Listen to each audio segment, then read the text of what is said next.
So welcome to learning a little bit about the top 3 roadblocks in hiring in childcare and a few practical solutions. I do want to say I'm going to focus on the challenges that we're seeing in Kootenay hiring.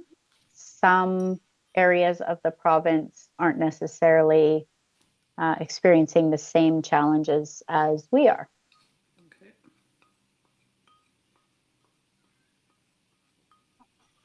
Okay.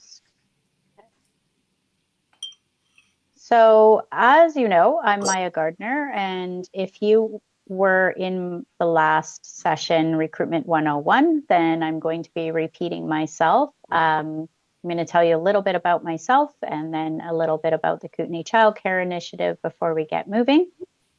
My background includes building and leading teams and large-scale programs across BC and Canada. I've worked with many organizations, consulting and recruiting. My superpower is understanding individual strengths and developing complementary teams and groups. I now operate an HR advisory and recruitment firm here in the Kootenays, and it's called Kootenay Talent and Recruitment. So I've been contracted to work with Kootenay Childcare Initiative to work with childcare centers supporting recruitment. And as many of you know, the Kootenay Childcare Initiative works with childcare centers like yourselves to support your business needs and build capacity in the sector. And that includes your staffing requirements and challenges. So this evening, we're going to cover the top 3 challenges I'm seeing in recruiting in the childcare sector, for the most part, specifically in the Kootenays.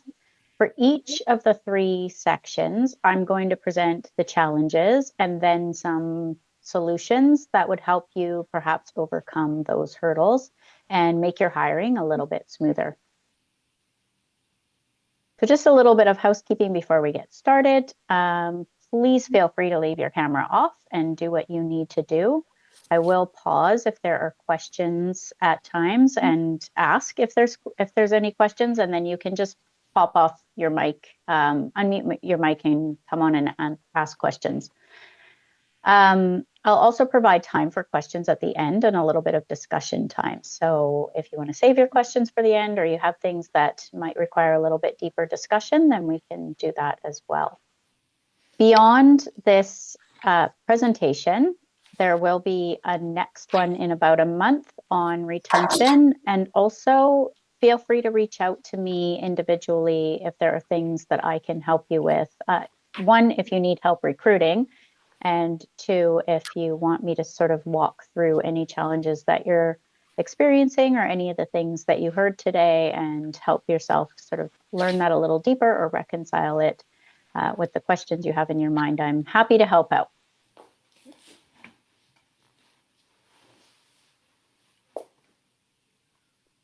Okay, so the top 3 challenges I'm seeing as I move through recruiting for the sector can be grouped into, all the challenges can be grouped into 3 categories. So the first is time and knowledge for the hiring manager. Childcare providers are stretched thin, and hiring becomes just another big task with multiple parts that you may or may not know a lot about. And that's not just childcare providers. There's a lot of industries in which that's the case, and there's a lot of organizations and companies for whom hiring feels really big and somewhat insurmountable. We don't necessarily expect it, so it can pop out of nowhere, and suddenly in your day-to-day, you have to squeeze in what ends up being a lot of extra work. So I'm going to give you a couple of strategies for making recruitment and hiring more purposeful and manageable. That'll be without repeating what was in the Recruitment 101 session. So if you missed that one, you can always go back and watch the recording, and there's more detail in there just in terms of making recruitment a little bit smoother. So the second is the disconnect between what the employer or the hiring manager is looking for and thinks they'll get in a candidate pool and what's actually showing up in that candidate pool. So we're going to talk a little bit about how to bridge that gap and how to decide if you can work with what's available. Sometimes if we stick with our ideal candidate vision, it can take even longer. And there are some very practical and useful ways to look at that a little bit differently and maybe get also exactly what we're looking for, just in a way that we didn't anticipate. Finally, we'll talk about the competitive job market for ECEs and what that means for you in hiring. I'll provide you with some tips for strengthening your position in that competitive job market.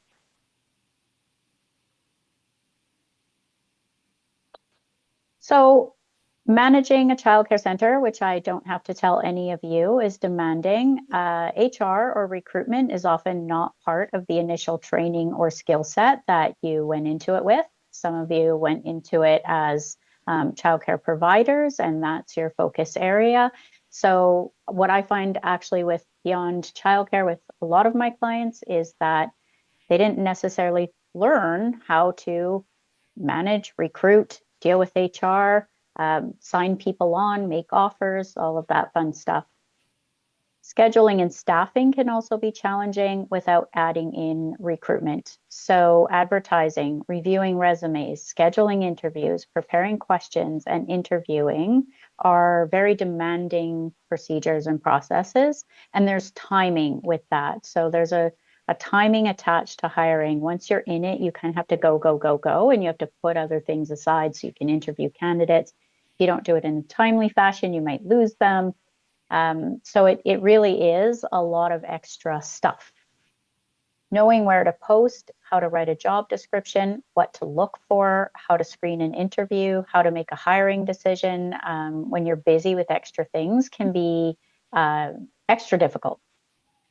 So in your roles, you're responsible for many things, and not all of those things fit nicely in the little bucket that represents your skill set. And when you need to tackle something you don't feel confident in, or even if you feel confident, but you're not super knowledgeable enough about it to optimize it, it takes more time. Managing hiring, retention, and people in general is complex and it's varied. And it likely is the thing that you spend the most time on, even if it's not the thing you intended to spend the most time on as a childcare provider or manager of a childcare center. If you're able to optimize some of this workload, it's going to be a major win.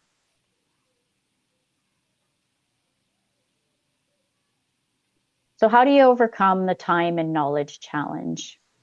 Well, taking the time to learn some tricks and tools will help you. And here you are. So, that's a great big step. If you're prepared up front, you're going to feel a sense of control over the parts you can control, and it'll just be a lot less overwhelming. And the parts that you can't control are a little bit more manageable because you're more prepared with the things that you have control over. A well thought out hire reduces the risk of hiring the wrong person, and that's the most damaging outcome that you can have because now you're, after scrambling, maybe trying to fix it, investing in maybe training and onboarding somebody. Maybe there's challenges with other staff with that person. It just comes with this whole mountain of other stuff that then takes up more time. And then you're back to square one and you're hiring again. So I always say hire carefully. No one needs to have to deal with the fallout of a team member that doesn't do their job or doesn't work well with others or maybe doesn't work well with the children and families. So carefully and purposefully so that you don't have to let people go and start all over. If you weren't at that last webinar on Recruitment 101, you can find it on the Kootenay Childcare website. And there's a number of tips again for organizing the process in that one. And something I want to talk about is cognitive load. So many of you likely understand the concept of cognitive load in terms of education. And this is the amount of working memory that our brain can process at any given time. In work, and especially in leadership positions, I often coach people about managing their cognitive load. Too much cognitive load makes us feel frazzled, overwhelmed, unsure of how to move forward. And when we know this, we can manage it and make a plan. We can have clear steps, know the process of each step, write it down, add the steps to your to-do list or calendar, and then forget about it. Let go of that cognitive load by purposefully planning and scheduling your actions. And this really does apply to recruitment because you're cramming it in with all the other things you do, and it maybe was not expected, or isn't part of like the average day-to-day work, maybe happens a couple times a year. You really got to take a step back and make that step-by-step plan, and then put those actions in your calendar and let it go so that you can focus on the other things you need to focus on. That just reduces that overwhelming, frazzled feeling attached to recruitment, which you don't necessarily want to come across to candidates when you're trying to hire somebody. Culture means everything. It really means a lot. So you don't necessarily want somebody sitting there in an interview knowing that that's what they're getting into. Um, you, if you're feeling frazzled and you're conveying that, then that's going to be uncomfortable for them. And they might question whether, and if they have options, they might question whether that's the job for them. So when you're making your plan for hiring and mapping out your steps, step back and think about what you're unsure about as well. If you don't know why you're taking that step or what result you expect, you might need to seek out more information. Maybe it's not the right step. So, for example, if I advertise on Indeed because that's what I always do, but when I add it to my plan, I feel anxious, I need to ask myself why. Then I might think, well, I've never really gotten the right applicants from there and it's hard for me to use. I'm picking on Indeed, but it's just an example. Then I need to investigate, is that useful to me? Is there something I don't know about using this vehicle for advertising that would help me use it more effectively? Or should I advertise somewhere else? And I'm going to think about that before I really put it in my plan. And maybe it doesn't belong in my plan. Maybe it causes more anxiety than produces results. And then mapping out your expectations is really important. Where you'll compromise and how you plan to find the person will save you a ton of time in the long run. And we're just going to get a little bit more into that in the next section. So, just to sort of sum up a recruitment plan, you want a good job description and advertising plan, and you want to know where you're advertising and why and how much it's going to cost you. And then you're going to sort of schedule in posting those jobs. You want to know how long you're going to leave it up. And then when the time comes, if you're clear on what you're looking for and you've mapped it out in competencies, you'll be very comfortable shuffling through those resumes and understanding if this person's moving to interviews or this person isn't. I always recommend scheduling interview time into your calendar at the beginning. So when you realize you're recruiting and your deadline's in 3 weeks, for the week after your deadline and even 2 weeks after your deadline, plan some chunks of time in your calendar that are for reserved for reviewing those resumes and reserved for interviews. And then you can move through that process quickly without other things getting in the way when the candidates have applied. Because we always say in recruiting too, when the candidates are on the hook, you don't make them wait because you could lose them to someone else. And especially in a competitive job market, you want to move through that quickly. Even if they end up all being not the right ones and you have to go out to market, at least you found that out quickly.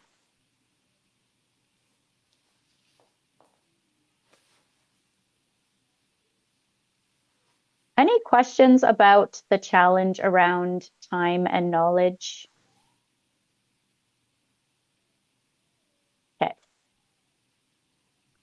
So we're going to move on to challenges with expectations versus candidate qualifications. And this is something I see very common across many sectors in recruitment.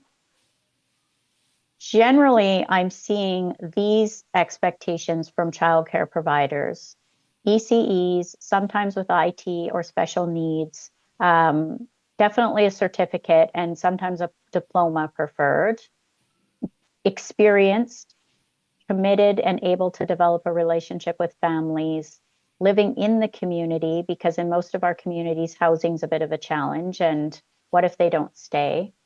Ideally, not on a work permit with immigration considerations and a process to manage around that. In hiring, we don't very often find the exact person we thought we were looking for. The ideal candidate in our minds is often not completely realistic. Almost everyone is looking for a unicorn, and unicorns are out there. And your unicorn is out there. The right person for your particular work culture with the right skills is out there. And they may not present themselves exactly as you expect or had hoped. There might be things you thought you would see in your ideal candidate that you need to let go of or be willing to compromise on. And one thing, and we'll get into this a little bit more, that I suggest is identifying some of those things in advance. So if you think about what I just said on the last slide, I'm finding that the majority of candidates showing up are ECEAs or maybe ECE sometimes with IT or special needs, but that's actually a more rare bird. And that's if they have the diploma. And if they just have a certificate, very often they don't have the IT or the special needs. So right there, they aren't meeting the same criteria that most providers are looking for. If they are an ECE and not an ECEA, and maybe they even have their IT and special needs, they might be very inexperienced. They might have those qualifications you're looking for. ECE, IT, special needs, yay, they just got out of college. They're inexperienced, fresh out of school, or maybe they have experience in their home country and no Canadian experience, but they have got the credentials. So now you're already going, okay, are there any of these things I can compromise on? Maybe they'll need training to be able to develop relationships with families as preferred. So maybe they have experience and they're an ECE and with a diploma, but they don't appear like they have any experience working directly with families. And that's something you're looking for. Is that something you can train on? Is it something you're willing to train on? Maybe they have to move to the area or they're willing to move to the area and they need some connections for potential housing. Is there anything you can do to facilitate that? Often, what I'm seeing in the sector is that they are on a work permit and do have immigration considerations. So, I do have a whole slide on temporary foreign workers, and we'll talk a little bit about it. But often there is that process to manage. And I, I do recommend that employers look into what that would take and if that's a yes or no for you, because you're going to want to move through those candidates fairly quickly if it's a no, and you're going to want to know what you're looking for and what your parameters are if it's a yes. So if you were in the last webinar, you will have been exposed to the competency matrix that I use. And something that I want to add about that is that we don't always get what we're looking for. So when you map out your competencies on a chart, you can indicate for yourself where you can tolerate a learning curve, or less experience, or perhaps different experience as long as they have that diploma or certificate. Or maybe it's you don't really want to go with ECEA, but you could if they're willing to get their ECE, and maybe you would build into that. So it's good idea to think these parts out, and it doesn't have to be right when you advertise, but you might get busy with other things and kind of not think about it. So in the planning stage, it's nice to think that out, but definitely think it out before you get to the interviews, because you will find a lot of candidates are 90% there or 95% there, and they're just not 110%. They still might be culturally, in terms of working well with your team and your group and aligning with your values, they still might be the right person. So one thing that's difficult to train is something like emotional intelligence and the ability to connect with other people. That's actually difficult to train. It's not difficult to train somebody to function in their work in the way that you expect them to, that's different than other kinds of work.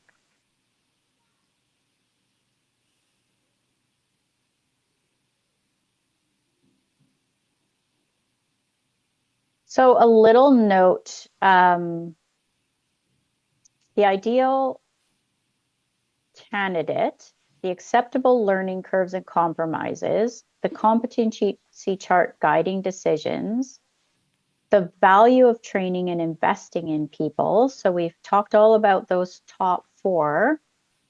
And then I want to underscore that value of investing in people, where if you can train or grow the experience of your employees, it builds loyalty across the whole organization. So when people see that you're investing in them or in other employees, and when they have the potential to grow themselves personally and professionally, they appreciate that. They feel seen. You build commitment, you get more out of them. Different people have different strengths and different approaches for their work. Sometimes I see a job description and I'm wondering what person has this particular mix of skills. Some are more rare. For example, an ECE who loves the outdoors and thrives with children may not also be your bookkeeper. These might be different personalities, might be totally different skill sets that somebody's looking in for in one person. I can't imagine anyone's looking for that in one person, but just to give a dramatic example so you can see some skill sets fit together with a type of person and other skill sets are that doesn't go in that box and the same person isn't going to do those things. So it's important to look at your job descriptions and really ask yourself if this is two different personalities with different strengths, because then the person might not be good at either of those things. Your perfect person, in addition to all of that, might have a terrible resume, or maybe they have a great resume, but they don't interview that well. And you have to have a second interview and dig a little bit deeper because you just really didn't see it in that interview. Some people are really nervous in interviews and not always at their best, while others are really great at selling themselves, but then they lack substance. So again, know your expectations and where you can allow for potential and use that information to make decisions. Don't be afraid either to explore further potential in a candidate. So if you're not sure, have another interview. Often, if they're looking for work, they're happy and they liked you the first time, they're happy to have that second interview. And that way you can be sure. I often have clients who just need to dig a little bit deeper. And sometimes I even set up a coffee meeting so that the client can get, the hiring manager can get a more informal connection with that candidate before the final hire. You wouldn't want to do that in the beginning, just as a final kind of step where you're just making sure this is the right person.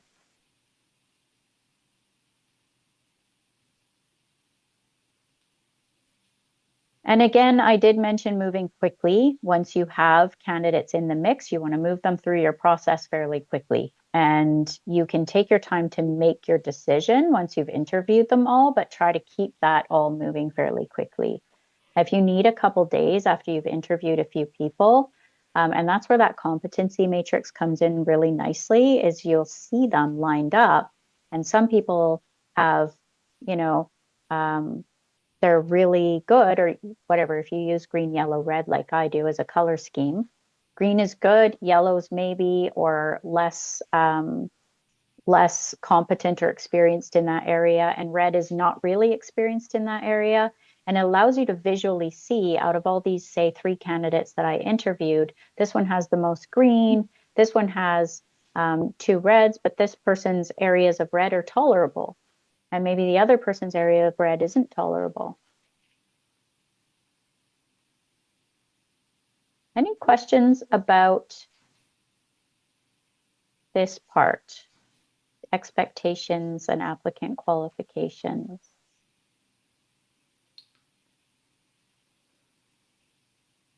Okay. A little note about temporary foreign workers. So I'm going to start with the definition. A temporary foreign worker is anyone who's not a permanent resident of Canada or a Canadian citizen. There's really specific rules in place for hiring temporary foreign workers, including that you have to have advertised, I think it's 4 weeks, and made the effort to find a Canadian citizen or permanent resident before hiring a temporary foreign worker. Anyone who goes through the Kootenay Childcare Initiative and works with me on a hiring process will be able to check those boxes around advertising and making sure that there wasn't already, a Canadian citizen or permanent resident waiting in the wings, because I have exhausted the list. I'm exhausting all of the lists. I understand the candidate, the lay of the land for candidates, and I advertise for 4 weeks on the Canada Job Bank where they need to be advertised. So I do that on my client's behalf. And then the part I can't do on my client's behalf is give any immigration advice. I am not an immigration lawyer. I'm not a labor lawyer. I'm not a immigration consultant, and I'm not licensed to give immigration advice. So what I do suggest is that you reach out to a qualified person and learn more. It's really important to know that we are seeing a major shortage of ECEs who are Canadian citizens or permanent residents. And there's a lot who are working on becoming permanent residents. So I have hundreds of ECEs and ECEA applicants in my database who are temporary foreign workers, and maybe about 1% or 2% who are not.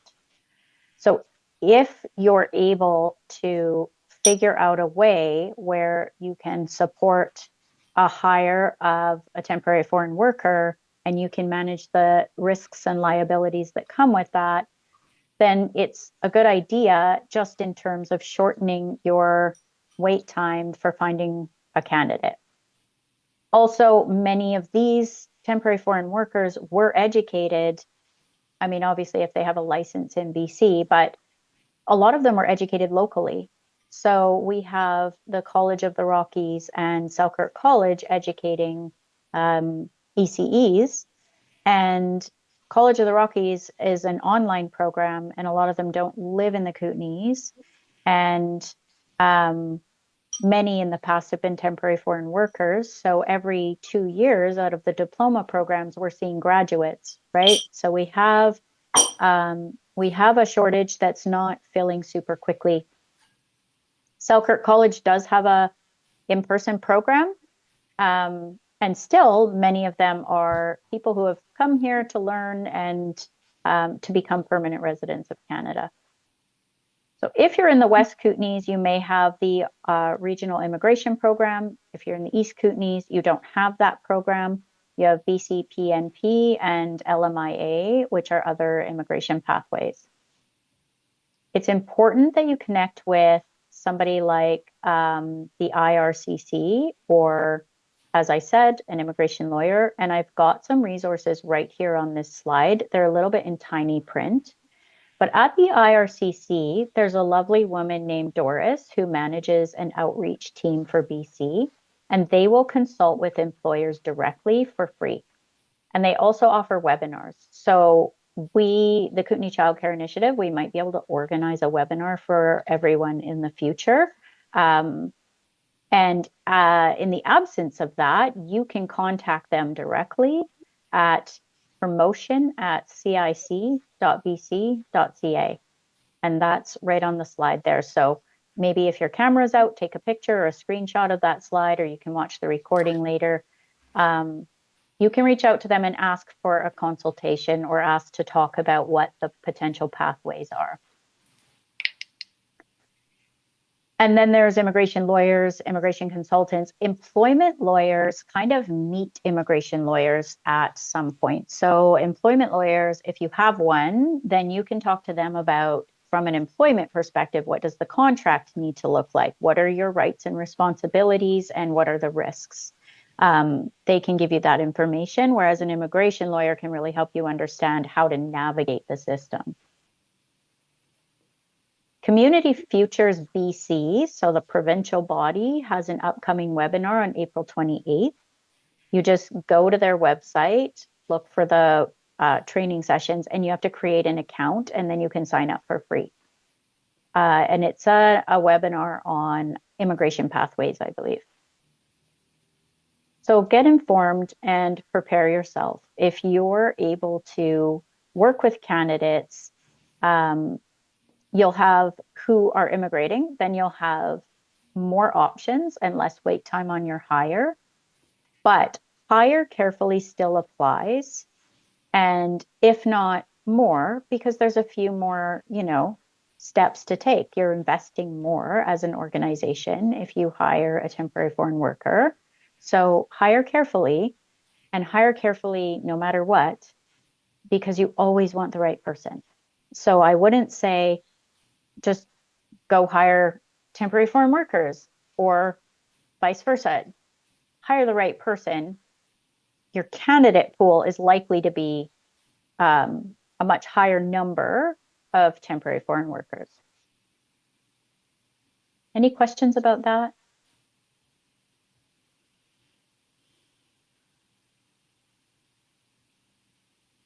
Okay, we're moving right along. The competitive job market. Can you guys see this bar over here that says I'm screen sharing and it's in the way of your slides? If it's bothering anyone, speak up. No, you can't? Okay, good. Because on my screen, I just looked over, there's this huge bar there. That's not very nice. Okay, so the Kootenays are a very tight job market for ECEs, and I have been hearing and will go looking that in some parts of BC, there is a little bit more supply and the demand is not as high right now. So when I say I'll go looking, that means I'll go searching for some of these ECEs in other parts of the province that might want to move here, which I do on a fairly regular basis. I do that proactive outreach and kind of try to draw people in. We had the new spaces funding, and that has increased jobs for ECEs across the province. And so it's increased the demand. And we don't know that the education system kept up with that demand or adjusted accordingly. ECE programs, many of them are online with residents in the lower mainland and high numbers of international students. And then we have local diploma programs, which produce graduate cohorts. Some of them are living locally, but it's every 2 years. And then some of them are online. So our supply, it's a little bit tight supply for a pretty high demand. And it just simply outweighs it. And then every childcare center, and I'm sure being competitive isn't top of mind because really every childcare center generally is full, has a waiting list, so doesn't have to worry about competitors, as it were. But what you do need to concern yourself with is competitors on the hiring level. So other childcare centers in your town or in the Kootenays are also hiring, and they're competing for those same candidates. And you need to think about what that means because there's a few tips and tricks you can use to kind of set yourself apart.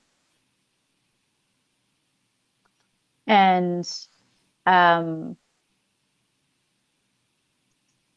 those on this webinar or those that watch this webinar are all going to get the same tips and tricks. But that said, people gravitate towards jobs where the culture, the values, the mission resonates with them. So every business, every childcare center, everywhere operates a tiny bit different. Everywhere has its tiny nuances in terms of culture. And so one of the things I can suggest for anybody is really own that, know what your culture is and know what value that brings to your employees and be able to talk about that and be able to put that front and center. So retention programs is our next webinar in about a month, and we'll talk about retention and how that plays into all of this, because the least expensive, least time-consuming way to have employees is to retain them, it's to promote them. And there are some techniques where you're hiring for the right kinds of things, and then you're moving people through your organization in a way that stimulates their growth. Do you have a question? I do have one question. Hi.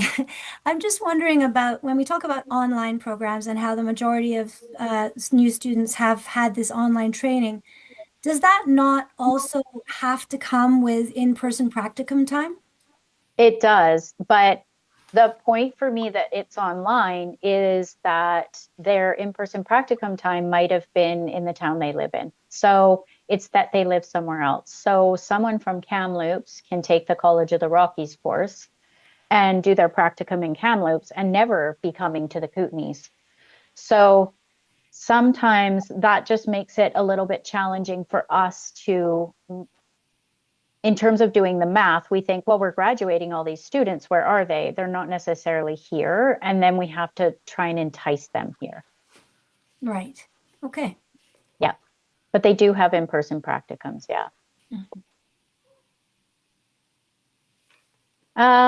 Okay, so one of the things to really look at is what are you offering in terms of being competitive on wages, on benefits, and on perks and employee assistance?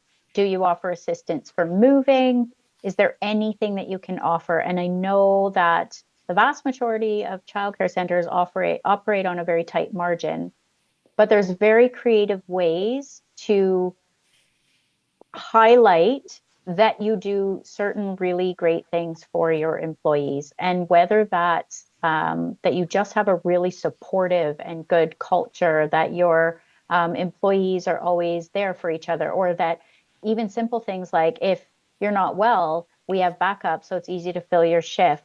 The pressure's different, the hours are a little bit better. Anything that you can tweak, and if your wage can't be that competitive, can you offer any paid time off or anything, and extra sick days? Some people offer, rather than just sick days, wellness days. And those wellness days are really about taking care of yourself.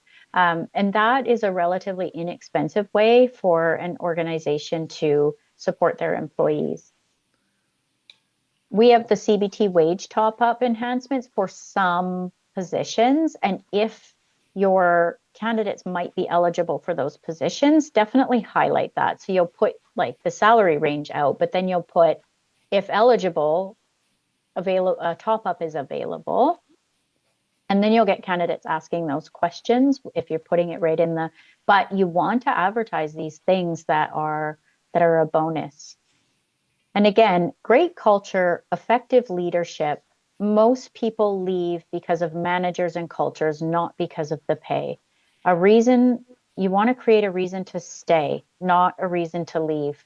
So building a good place to work is your number one defense against employees leaving, and it's your number one carrot to bring employees on. And advertise your strengths. So figure out what your strengths are and advertise them and talk about them. So talk about them in the posting, in the what we offer section. So if you were in the Recruitment 101 session, I talked about job postings and making sure you have a what we offer section, or what we give to you. This is what you'll get by working with us. And try not to make that sound like everybody else's. Try to make it unique and set yourself apart a little bit. And of course, seek out candidates, talk up your jobs, talk up your organization, and reach out to colleagues who work in similar industries, touch base with people who might know people.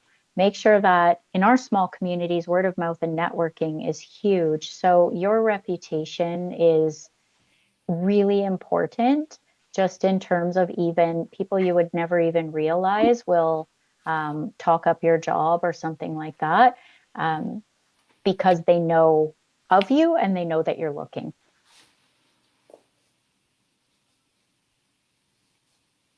Okay, that's it. Any questions?